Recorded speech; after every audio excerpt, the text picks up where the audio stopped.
Oi, pessoal, tudo bem com vocês? Mais uma aula do cursinho Ideia, hoje resolvendo questões.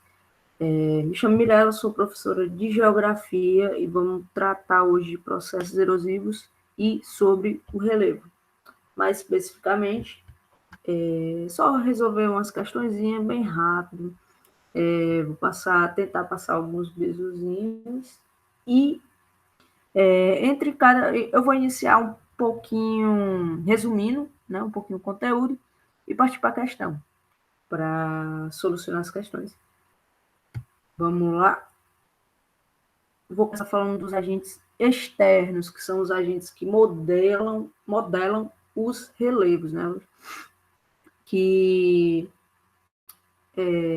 digamos assim, desgastam, né, os relevos existentes sobre a superfície terrestre. Bom, começar pelo intemperismo, né? Existe 3 tipos de intemperismo: físico, químico e biológico. O físico e o biológico são bem semelhantes, por isso alguns, né, pesquisadores, né, não enxergam, não percebem tantas diferenças, né? Então, às vezes, não é que desconsidere, né? Mas também é porque basicamente é o mesmo efeito. Vamos entender o porquê. Vou começar por eles, né? O físico, o intemperismo físico. Um dos exemplos do intemperismo físico é basicamente a dilatação, né, de alguma, por exemplo, da água, né? Quando ela penetra nas fissuras das rochas e, por exemplo, congelam. Quando ocorre o degelo, né? Enfim, quando fica ocorrendo, na verdade, esse processo, esse efeito, entre aspas, sanfona, né? De ficar água congelando e derretendo, isso ou seja, né, dilatando e reduzindo, isso vai, né, ficar, digamos assim, pressionar, né, essas fissuras que a água penetrou e vai aumentar cada vez mais essas fraturas, digamos assim, das rochas e vai, né, obviamente desgastar com o tempo, vai quebrar as rochas, né, didaticamente falando. E o processo do biológico é algo semelhante, por exemplo, as raízes, quando elas penetram nas rochas, ou quando vão crescendo, né, digamos assim, a árvore dentro das rochas, quando as raízes se ramificam, é um processo semelhante, né? Ocorre, né, essa quebra por meio da força, né, mecânica, indo buscar lá na física, né? Se eu não me engano, é força mecânica, né? Se me corrigem se estiver errado. Enfim, e existe o processo químico, né? Que basicamente, né? E em geral, né? Adianto logo, em geral, o principal responsável, né? Por esse intemperismo químico é a água, o principal agente. Que basicamente ocorre uma reação química, né? Diferentemente do processo físico. Indo para a questão, né? Com essas informações iniciais, já é possível, né, a gente solucionar uma das questões. A questão 1, né, vamos para o texto, né? As rochas são desagregadas, decompostas, e os materiais resultantes de sua ação, tais como os seixos, cascalhos, areias, siltes e argilas, são carregados e depois depositados. E também substâncias dissolvidas na água podem precipitar. Em virtude de sua atuação, qualquer rocha, independente de suas características, podem ficar destacadas no relevo. O texto refere-se à modelagem do relevo pelos processos naturais de. Bom, lembra que no início eu falei, né, que são, por exemplo, os agentes externos, né, são eles que vão, digamos assim, modelando os relevos, né, que eles vão atuando, né, digamos assim, nos relevos. Enfim, nessa questão de cara, né, você já pode matar, né, que ela está se referindo aos agentes, aos processos naturais externos, né, aos agentes exógenos, né. Por exemplo, magnetismo, O magnetismo, ele não necessariamente tem, não tem a ver, né, com esse processo, que não é esse fato, esse fenômeno, né, que o texto está se referindo. Ao vulcanismo, a erupção, não, também não, porque são agentes, né, internos, na verdade. Intemperismo, né, o intenser, né, intemperismo e erosão.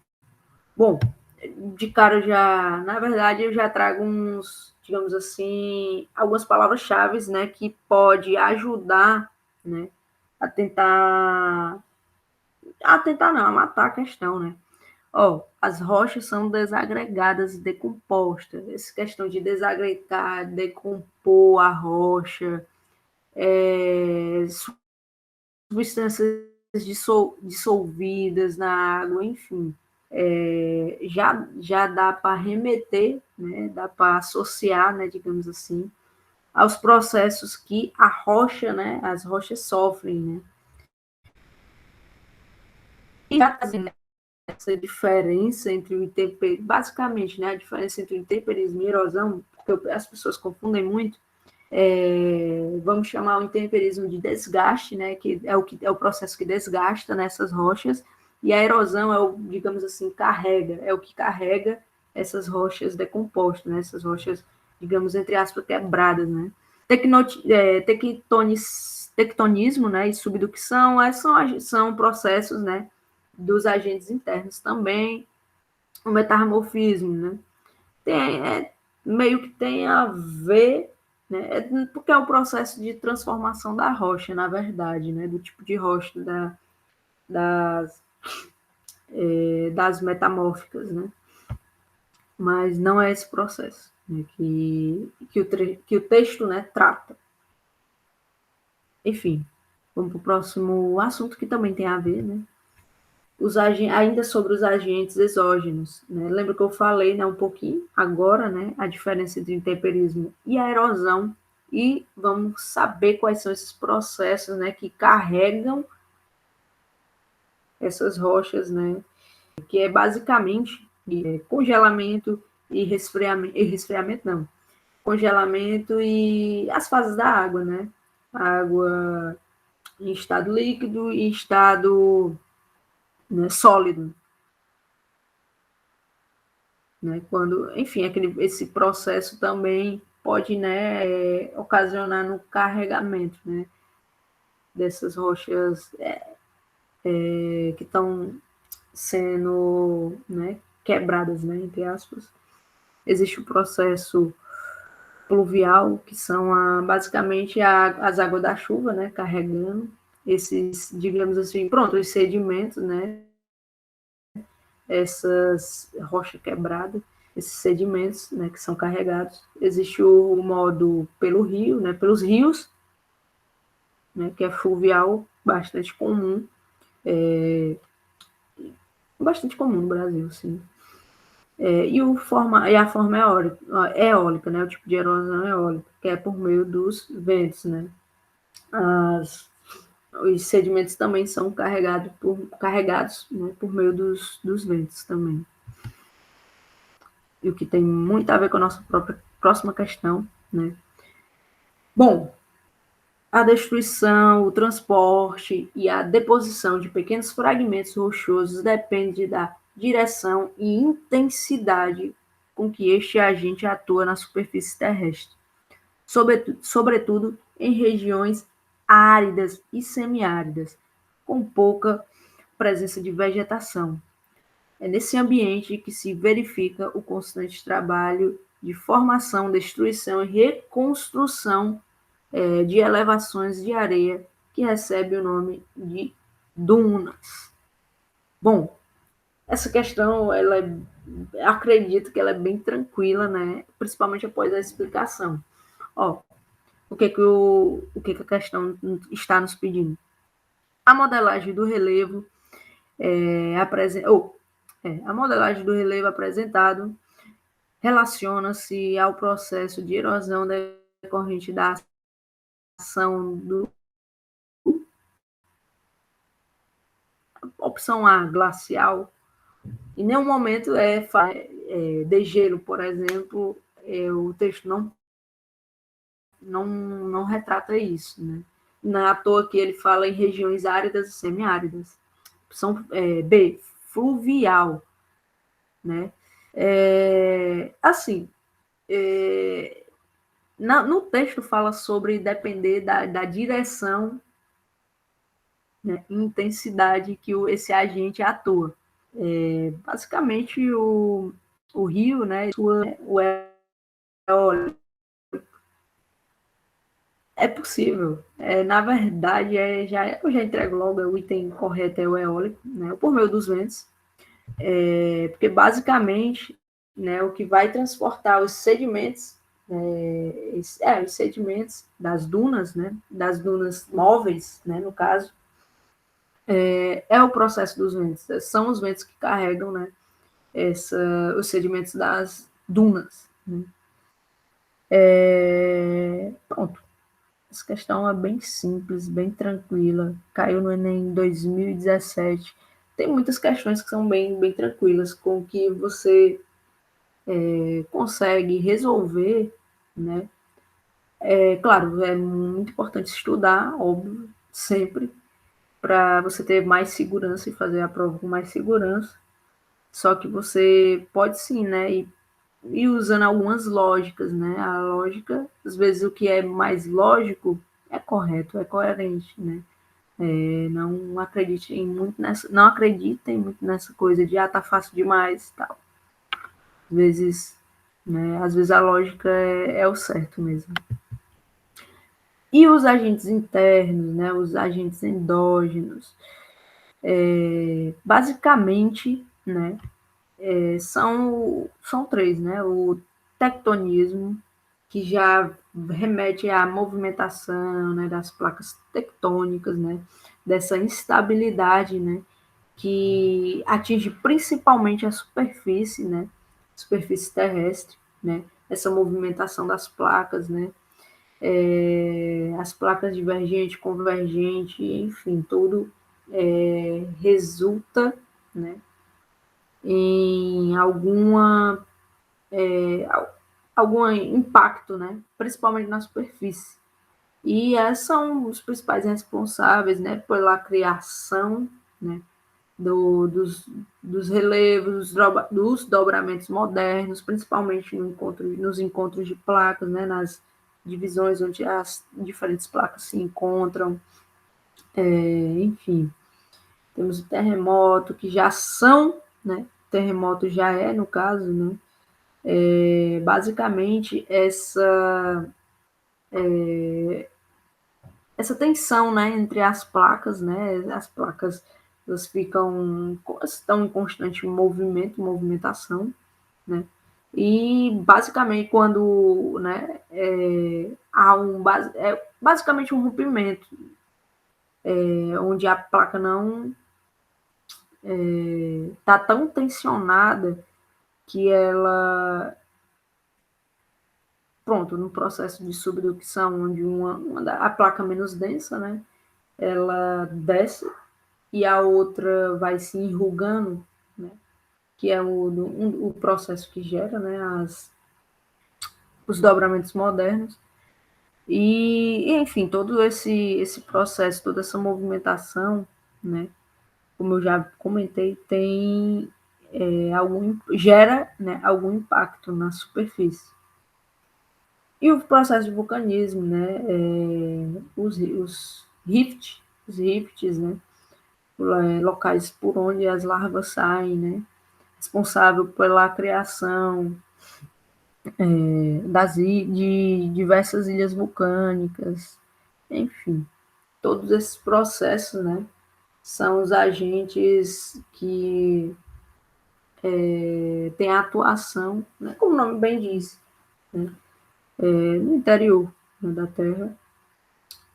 E vamos para a questão, né? A próxima questão também é bem simples, mas, simples não quer dizer que é fácil, né? Mas são questões simples, né? Que você consegue ir solucionando, né? Também usando a lógica. Mas vamos lá. Terceira e última questão. De repente, sente-se uma vibração que aumenta rapidamente, lustres balançam, objetos se movem sozinhos e somos invadidos pela estranha sensação de medo, do imprevisto. Segundos parecem horas, poucos minutos são uma eternidade. Estamos sentindo os efeitos de um terremoto, um tipo de abalo sísmico, né? Bom, que é a questão que é o fenômeno físico descrito no texto afeta intensamente as populações que ocupam espaços próximos às áreas de alívio da tensão geológica, B, desgaste da erosão superficial, C, atuação do intemperismo químico, D, formação de aquíferos profundos, acúmulo de depósitos sedimentares. Essa questão, eu acredito que ela está quase na cara, né? Desgaste da erosão superficial, de forma alguma, né? A gente não está falando dos agentes exógenos aqui. Atuação do intemperismo químico, mais um ponto de agente, né, exógeno, e formação de aquífero também não tem nada a ver com a questão. E, né, o item correto, né, já é de cara a primeira, é alívio da tensão geológica. Como eu falei, as placas elas ficam meio que se empurrando, elas em uns pontos, né, elas divergem, né, estão se afastando, né, as placas divergentes, são chamadas placas divergentes, inclusive, né, é um dos processos que geram, né, os oceanos, né, esse afastamento das placas, mas enquanto ela está afastando em um ponto, ela está se enrugando, ela está ficando tensionada, indo de encontro, né, a outra placa, né, e quando, digamos assim, quando elas estão se empurrando, quando não aguenta mais mesmo nesse processo de se empurrar, dá digamos assim, um estalo, que elas não, quando não aguenta mais, e pá, nessa ruptura, digamos assim, é quando é o que gera, né? Basicamente os abalos sísmicos, né? Quando a placa já está no limite mesmo no limite, aí, quando ela rompe, quando ela, digamos assim, se alivia, quando essa pressão ela é toda jogada para diversos pontos, né? Em formato de ondas, né? De ondas, enfim, cor da física, né? Mas, enfim, e essas ondas, né, vão ganhando cada vez mais força, e quando atinge a superfície, né, digamos assim, o hipocentro, né, é onde teve esse alívio de tensão, digamos assim, é lá no ponto interno, e o epicentro é onde atinge, né, onde vai atingir na superfície, basicamente isso. E o problema é esse, quando chega, né, essa onda chega na superfície, essa onda de energia, né? Porque esse alívio nada mais é do que esse deslocamento de energia que as placas jogam, né, para diversos lados e principalmente causando todo, né, esse impacto, estrago na superfície terrestre e, enfim, né, esse efeito natural que atinge diversas populações, né, principalmente, especialmente, né, em regiões que ocorrem esse ou existe, né, o encontro das placas, mas também há algumas falhas, né, existem algumas falhas no meio das placas que também podem promover né, esse tipo de alívio de tensão, onde é jogado, por isso que alguns pontos, né, que não necessariamente possuem encontro de placas, podem haver alguns tremores, né, de terra. Não, claro, nunca numa grande escala, assim, numa escala que equivalente a de um encontro de placas, por exemplo. E é basicamente isso. Espero ter ajudado, espero ter contribuído de alguma forma. Continuem estudando, leiam, que vale a pena, vai valer a pena todo o esforço de vocês. Vai dar certo. E é isso.